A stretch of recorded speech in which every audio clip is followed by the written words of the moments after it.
Hey everyone, I'm here in my garage. It's freezing. It's very cold. It's at night.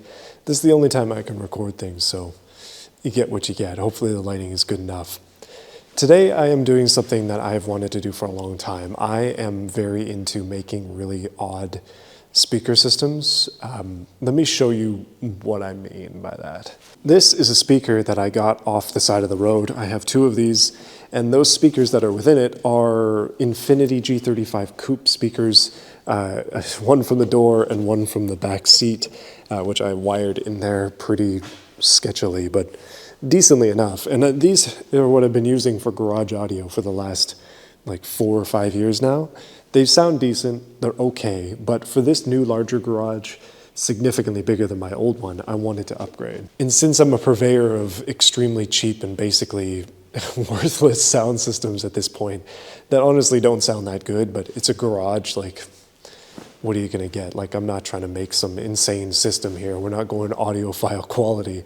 This is bare bones, as cheap as it can get. Naturally, I went to the thrift store and I bought a bunch of speakers. I got 4 speakers, 1 sub, and an amp, although we'll talk about that. I made some mistakes in my purchases.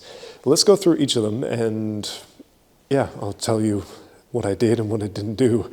But the prices are on each of them as well, so you can see exactly what I paid. There's no BS here. This is a true $50 build.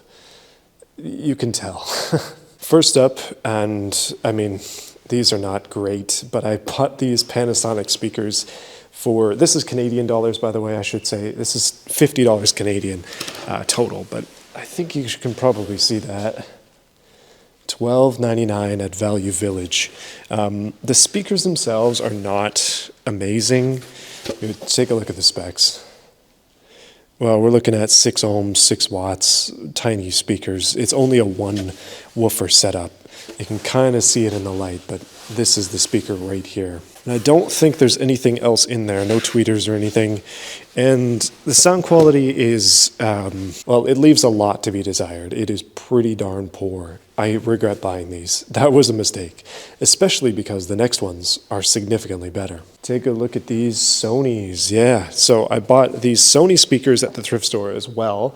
Now, these ones are actually quite decent, although they are fairly damaged, as you can probably see. This speaker is dented, it's stained, it's broken, but it doesn't really matter. These sound infinitely better than those Panasonics, and they were only, what's that, $15.49? Not bad. Exact specs on these you can see here. Again, we got 6 ohms. It doesn't say how many amps they are. You could probably look up the model and figure that out though. And I got 2 of these as well. I think the tweeter in the bottom one is broken, but other than that, like, they sound great. And I'm very pleased with these ones.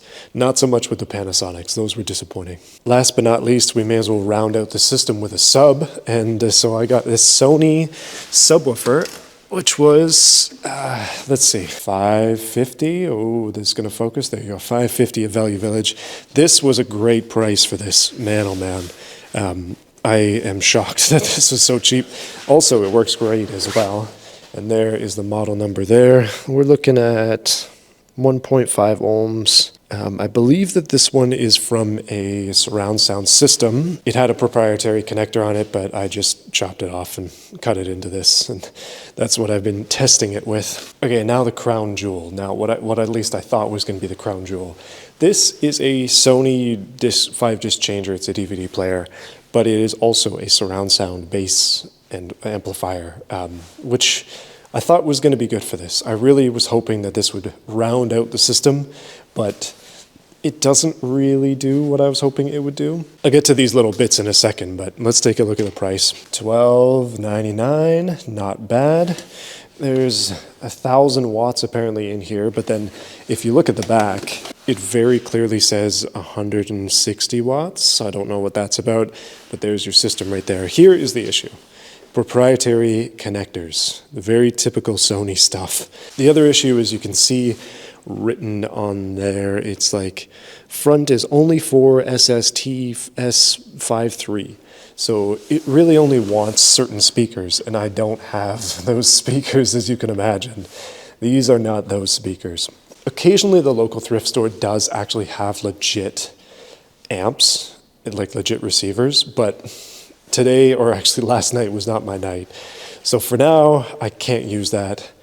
I tried to, that's what these were for. Basically, I just made some little custom conversion pieces by folding in some stuff to try and get to fit into those connections, but it just shorts it out, so obviously that doesn't work. I'll have to figure out how to get those pieces. I don't have a 3D printer. Maybe I could 3D print it, but yeah, at that point it's like, it's a $13 piece of equipment here. Why would I go to such extents? So in order to really round out the system, I'm gonna have to buy some kind of amp, I think.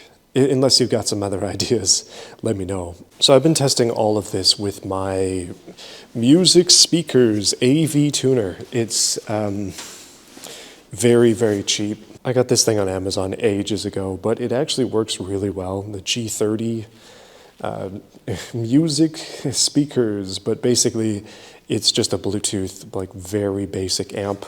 And unfortunately, it only has spots for 2 speakers. And yeah, it does have good range though, like it can do 4 to 16 ohms. So I have been able to run all of this stuff, even the sub, although it's definitely not really supposed to be on something like this, through this system. And just by Bluetooth, I mean, you get Bluetooth audio quality, it's not amazing. It is what it is here. So $50 for these ones, those ones, that, and that, after you add in the tax. Was it worth it? Not really. Mostly, I messed up. I bought this, and I really should have just waited and gone another day and got a real amp. I bought these, and they're kind of crap. I really wish that I was able to get like 6 of these Sonys. That honestly would be the perfect system.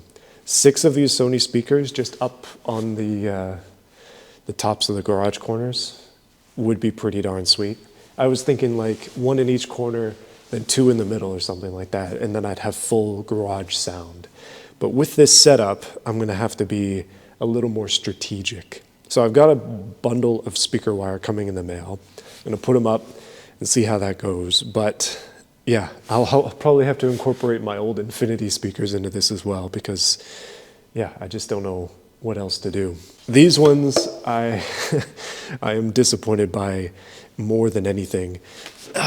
Also, unfortunately, my little music speaker thing does not have a sub port, so the sub is really not very useful with this setup. Probably the thing to do is to go on Amazon, the Jungle site, and buy one of those with more outputs and an actual speaker or subwoofer output as well. Something like 5-to-1 surround sound, and then just put it on stereo. That's basically what my game plan was. I think if you consider that, and maybe you take away the cost of this, because I'm probably not going to use it, that means that this whole setup would be like probably $100. I think you could get a decent amp on Amazon for $60. I haven't looked, but that's a guess. Learn from my mistakes. That's the point of this video. Learn from my mistakes. Also, do you want to hear it? Okay, Panasonic is up first. I'm just going to crank the volume a little bit. These ones are actually a bit loud for some reason, but I will go deaf for your sake. Now the microphone is on me and I'm standing behind the camera, so I will try to position myself roughly in front of each double speaker set so you can listen to it. And I'm going to play the 20 seconds or so of this one song from No Copyright Sounds. I'd love to play you some pop stuff or like whatever's on my playlist, but yeah, you'll just have to work with it. I'll paste the title in the description.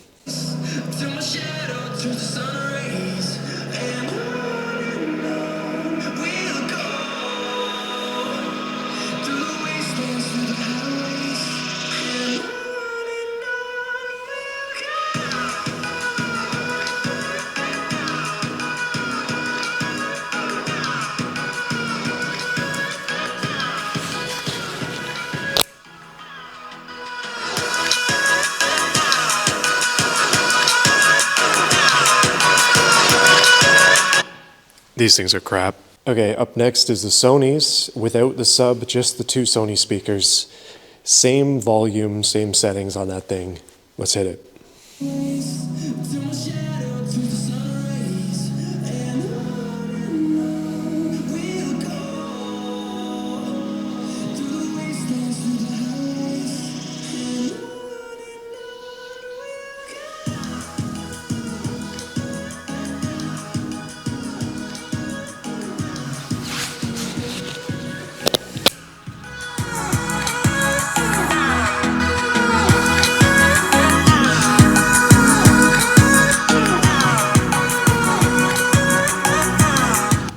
so much better. The audio quality is all over the place, but hopefully you're getting at least the rough idea. Now I'm going to combine some stuff together and I'll show you what the sort of finished system will sound like. We're not going to worry about my Infinity speaker box things. If you want to hear those, let me know. They're not bad. They're a little bit, I would say they're in between the Sonys and the Panasonics. They're not as good as the Sonys, but they're a lot better than the Panasonics, and they have a lot more range. A lot bigger speakers, obviously. Yeah, I mean, they're from a car. You get what you get. Okay, here's the all Sony group. This is the 2 speakers plus the sub. The sub is just spliced into the right channel because I don't have a sub-specific output. So the sub is not doing all that it can do because there's no specific sub output on this thing, which we're gonna have to fix. But yeah, sub, speakers, listen to this.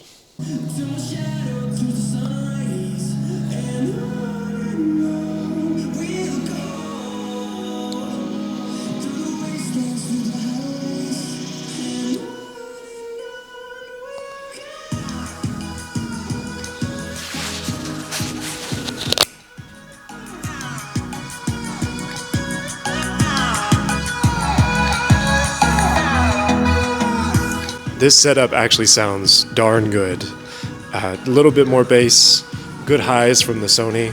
I just wish, obviously, it was a specific sub setup, but we're gonna fix that in part 2.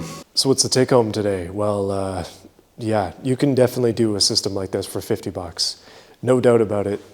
These speakers, I mean, assuming you have some sort of receiver, or maybe, I mean, if you have something that can run these speakers, you can make a garage sound system easy for 50 bucks at the thrift store. No issue at all. If they had a receiver at the thrift store yesterday, this would have been a beautiful thing, assuming it actually worked, which is not always the case for the thrift stores.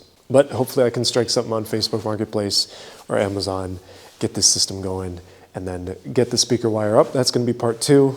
I just wanted to give you guys something, just a little taste of what I'm working on for the garage. I still have 1,000 things to do in here. The lights and everything are still temporarily wired to a plug. You can see that here. So I have to actually put in permanent plugs and switches for lights, and the whole place needs to be insulated, and there's a lot going on. But I'm thinking about speakers, so that's what I'm working on now. Thanks for watching, guys. Now that I'm in here, I'm going to be banging this Sony speaker setup and getting stuff done. That's the most important part of a garage setup. You got to have a good audio system, and then you can get to work. At least that's the case for me. Anyway, peace. See you guys later.